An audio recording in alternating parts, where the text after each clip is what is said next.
gunjang seret iku sanyatane gunjang seret winangun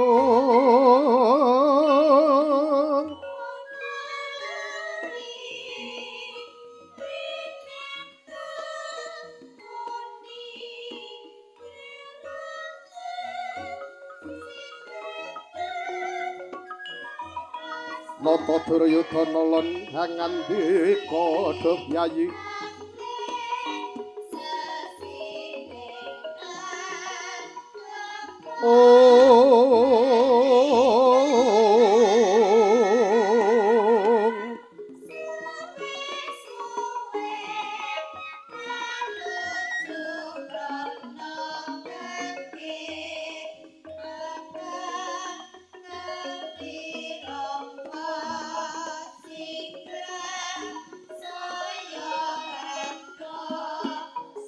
lang-langing driya mangun kong kandhuhan rimang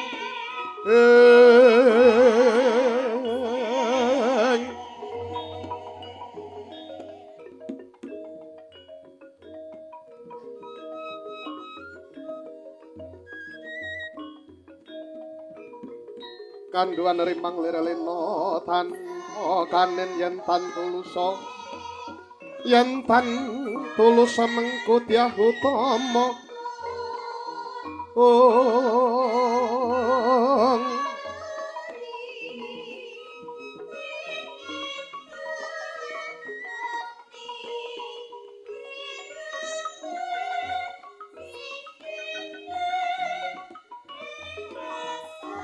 leresat pating sun kang dumiling mangulati puspita puspita metemendah kang warni mitring paman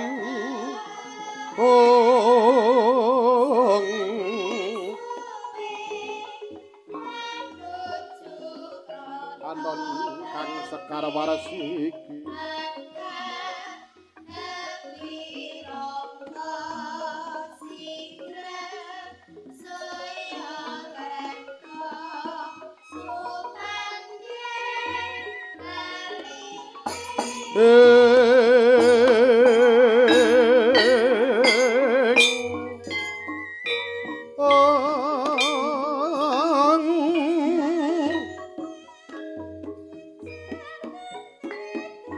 lang-langing driya mangun kong kandhuhan rimang lir-lina tanpa kanen yen tan tulusa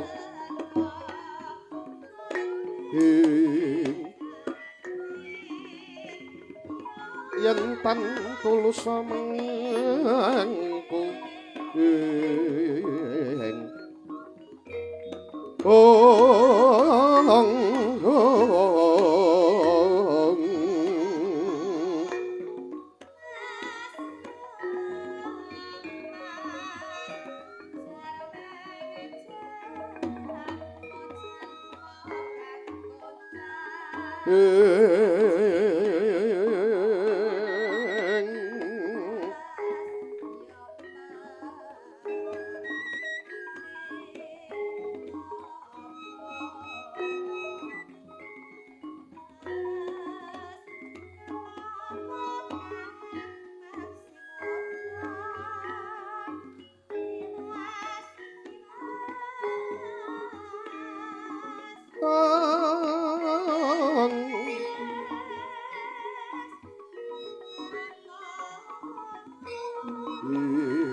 mangkono ngelmu sanyata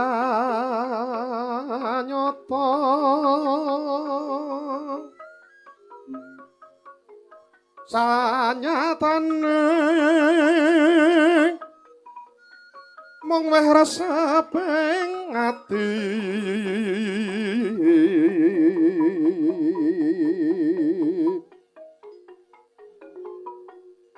bunga hingaran jublu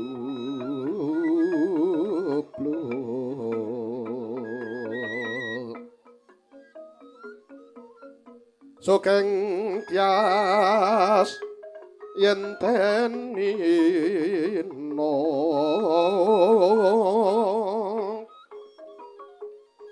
nora kaya si pengung anggungku munggung ugungan satina-tina ajwa mangkono urip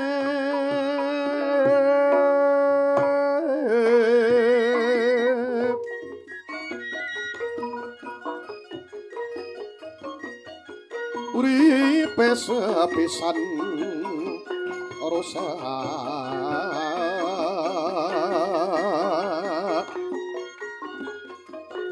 nora mulur nalare pating sa lubi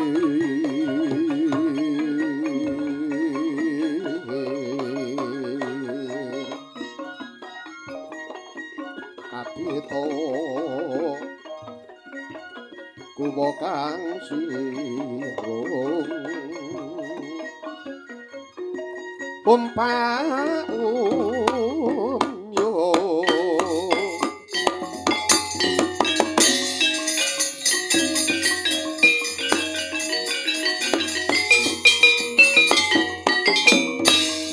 sinrang ing maruta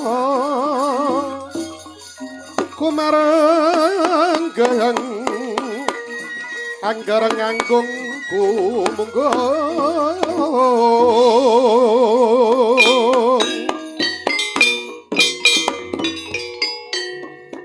pindo padane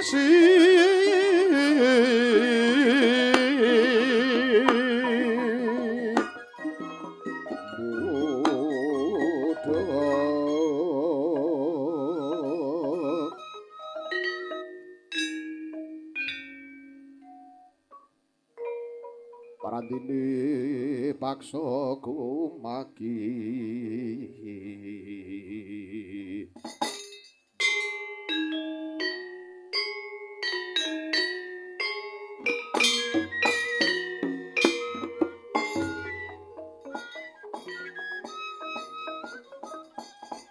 Iwang Suksmana mangati luwih mugi tansah mayuwun marang panjenengan ingsun nguto paman Pelati Haryo Samguni Bapak Pembanturna Koko Prabu Pasukarana Kartomarma kula wonten dawuh nggih. Nonon wonten timbalan ingkang ngadhawuhan anggir matur sembah nuwun.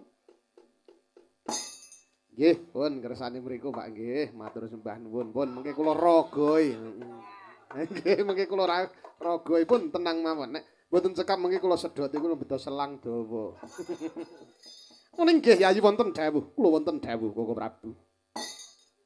Gayuh wahyu luput ngrangsang tuna numpak luput wiwit saka lelakon kawuri ngarah patine Pandhawa bali kula-kula kang wis renantam dirancang Pandhawa kobong kobar tahana murup kaya kang wis nate kakelirake wonten pundi ning Asem Sumbradadi mbiyen kaya kae lakone Pandhawa jarine kobong tibake sprene ya cek urip. Pandhawa sing kudune mati nalikane Bima diombeni racun cemplungke ana ing telenging samudra Indi malah dadi mantune Sang Hyang Bathara Baruna. Boleh kekuatane Bima sing diarah patine nalikane lakon Dewa Ruci jare mlebu alas pengalapan malah pikantuk wujuding ilmu kasampurnaning dumadi pawan Bapa Penemban Durna kaya-kaya nggih isih luwung ngopeni kirik isih weruh lelabuhan kirik pakani iso tunggu omah iso cekok lamun tono maling ngopeni wong 1 2 3 4 munggahe 100 ora ana sing kanggo gawe kabeh ngatelke dinding ngrembyah kakian cacah ngerdo kakian jiwa lamun to kaya mun rubuhke wae negara Ngastina.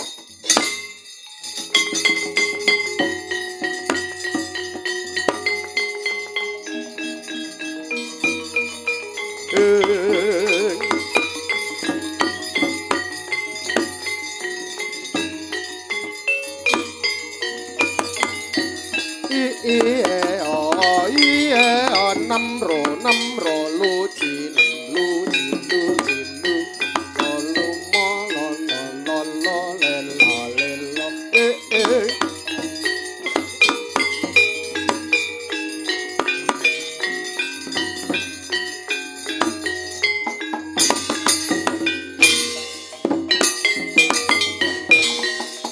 Tandya Pandhawa yuk gumulung mangungsir Taring Sata Kurawa kambah kongge sero katitih ngirut larut sagung para ratu Yayi Prabu Duryudana kumrisik kadya pinecut ingkang dados manahipun pun Kakang ing awangga ketitik pun Kakang menika awon tanpa rupi mujudaken sentana dalem negari Ngastina awon-awono pun Kakang menika pun inggih mujudaken sentana wonten ing Ngastina. Awon-awon kula menika pangkat kula menawi tinulis ing serat kekanjengan MNG. MNG. Tak kira MSG kuwi bumbu kuwi. Tak kira MSG. Adek saben dina kok nadyan dados kusir rak MNG. Lah iya. Oh iya iya. Nek kula nadyan ngeneng rak kula lho. Pangkat kula rak lho. Nadyan urung MNG rak kula pemagangan apa lurah apa Mas ngabehi apa Mas Des. Ning rak kula rak mboten nate ngusir. Nadyan Basukarno anak kusir. Niki wonten lampahan, bapak kula nika kusir. Ah nggih to MNG kula ngertos. Basukarno. Malah kleru kabeh Bapak. Basukarno. Nggih, tak kira Karni nek ngen kula Karni bakal wedhus. Basukarno mboten badhe mendel Yayi. Sampun cekap Yayi Prabu mapan tumpang dengkul wonten negari Ngastina. Basukarno mireng ujaring tembang rawat-rawat. Ujaring membakul sambi warta ingkang binandunging karana. Titi mangsa kalenggan samangke wonten nur buating pangeran nugraning Gusti ingkang tumurun nggih wujudipun nupun inggih Pakem Makutha Rama ingkang tumurun wonten ing Wukir Kutha Rugu pramila saking menika cekapun Kakang gedhe kantuk pidak jempol kelawan Yayi Prabu Duryudana cekap sampun wonten astanipun pun Kakang badhe kepareng bidal dinten menika mboten sisah ngribetaken dumateng wadyabala para Sata Kurawa keparengipun Kakang nyuwun pamit nggih Yayi.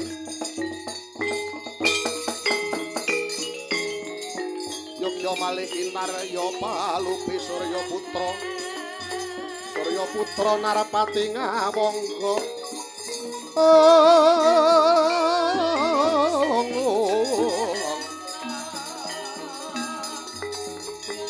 Lan Pandhawa tora kadange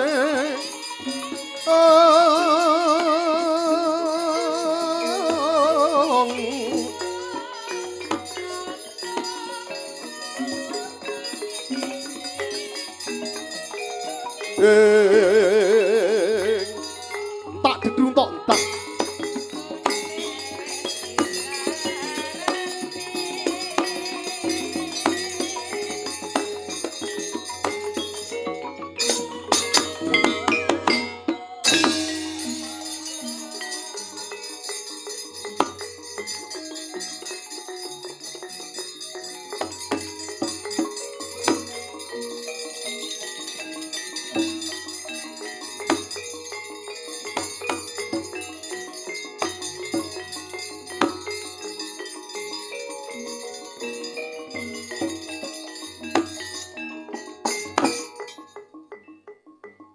Basukarna menika kaliyan Pandhawa wonten kumbangan menika len yayah tunggil ibu lan Pandhawa tur kadangi. Lah menika Basukarna tunggal dene para Pandhawa. Satru mungking cangklakan menawi to dereng kasunyatan kabukten nengge menika ngasilaken wahyu. Pramila saking menika keparenga pun paman badhe nganti para kadang sata Kurawa nggih prayogi mekaten kaman.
Wusnya rampung